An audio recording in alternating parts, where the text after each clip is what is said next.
5 seconds. Start. தலைவர் அவர்களே, இந்திய பொருளாதார கழகத்தின் ஆண்டு விழாவில் கலந்து கொள்ளும் வாய்ப்பு கிடைத்தமைக்கு பெருமகிழ்ச்சி அடைகிறேன். இந்த நல் வாய்ப்பினை மிக அன்போடு எனக்கு வழங்கிய விழா குழுவினருக்கு என் நன்றியை முதற்கண் தெரிவித்துக் கொள்கிறேன். நமது நாட்டின் பொருளாதார நிலையை ஒழுங்குபடுத்தவும் அதனை வளப்படுத்தவும் மத்திய அரசும் மாநில அரசுகளும் பல திட்டங்களை தீட்டி செயல்படுத்தி வருவதை நீங்கள் அனைவரும் நன்கு அறிவீர்கள். சமுதாயத்தில் ஏழ்மை நிலையில் இருப்பவர்களின் கஷ்டத்தை குறைக்கும் நோக்கத்துடன் விலைவாசிகளை சீராக வைக்கவும் வளர்ச்சி வேகத்தை அதிகரிக்கவும் திட்டங்கள் தீட்டப்பட்டுள்ளன. வருமானம், சொத்து ஆகியவற்றில் மிகவும் வெளிப்படையாக தெரியும் ஏற்றத்தாழ்வை படிப்படியாக குறைத்து ஏழ்மையை நாட்டை விட்டே துரத்தி அடிக்க வேண்டும். நமது நாட்டில் இன்று ஏழ்மை பெரிய அளவில் உள்ளது. இதை ஒரே தினத்தில் அகற்ற முடியாது. அதற்கு நாம் திறமையுடனும் நேர்மையுடனும் உண்மையுடனும் வேகமாக உழைக்க வேண்டும். நாட்டின் பொருளாதார வளர்ச்சிக்கு புத்துணர்ச்சி அளிக்கக்கூடிய புதிய பொருளாதார திட்டம் ஒன்றினை நமது தலைமை அமைச்சர் அவர்கள் சென்ற ஜூலை திங்கள் 1 தேதியன்று அறிவித்துள்ளதை நாம் அறிவோம். விலைவாசிகளை ஒரே சீராக வைப்பதற்கு இந்த புதிய திட்டத்தில் முன்னுரிமை வழங்கப்பட்டுள்ளது.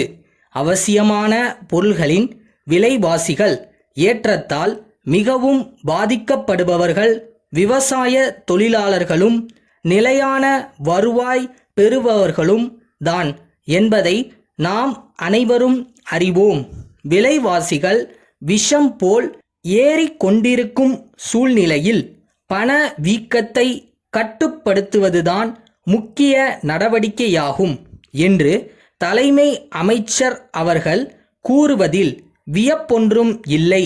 கடந்த 1 ஆண்டு காலத்தில் அரசு தொடர்ந்து எடுத்த நடவடிக்கைகளின் காரணமாக விலைவாசிகள் குறையத் தொடங்கியுள்ளன. கடந்த 6 மாத காலத்தில் மட்டும் விலைவாசிகளின் குறியீட்டு எண் சுமார் 7% குறைந்துள்ளது. உலகத்திலேயே ஒரு சில நாடுகளில் தான் இவ்வளவு குறுகிய காலத்தில் இத்தகைய விலைச்சரிவு ஏற்பட்டுள்ளதாக தெரிகிறது. விலைவாசிகளை கட்டுப்படுத்த வேண்டுமானால் உற்பத்தியை அதிகரிப்பது அவசியமாகும்.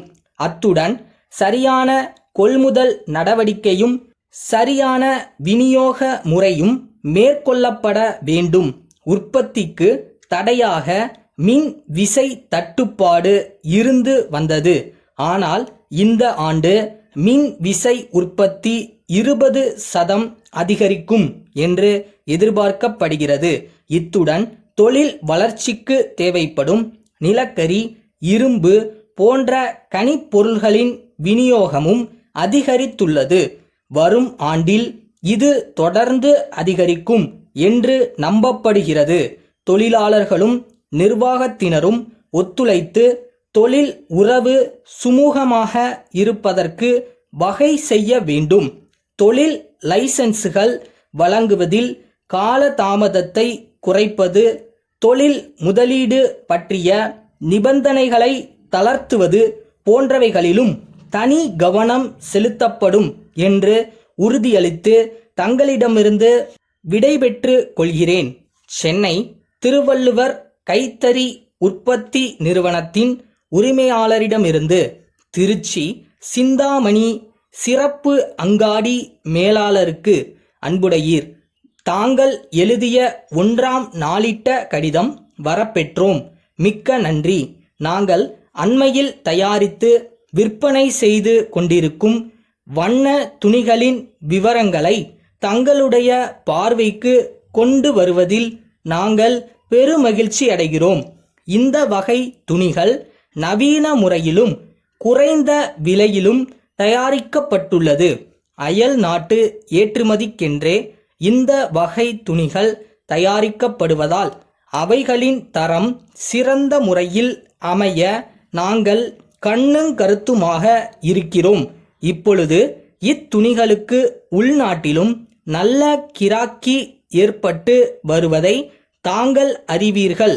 அவைகளின் உற்பத்தியை பெருக்க நாங்கள் எல்லா முயற்சிகளையும் செய்து வருகிறோம். ஓரிரு தினங்களில் உள்நாட்டு தேவைகளையும் பூர்த்தி செய்ய முடியும் என்று நாங்கள் நம்புகிறோம். விரைவில் எங்கள் நிறுவனத்தின் பிரதிநிதி தங்கள் ஊருக்கும் வர இருக்கிறார். அவர் வரும்போது துணிகளின் மாதிரிகளை தங்களுக்கு காண்பிப்பார். இத்துணிகளின் விலைப்பட்டியல் இன்னும் தயாராகவில்லை. 2 திங்கள்களில் அனுப்பி வைக்கிறோம். தங்கள் அன்புள்ள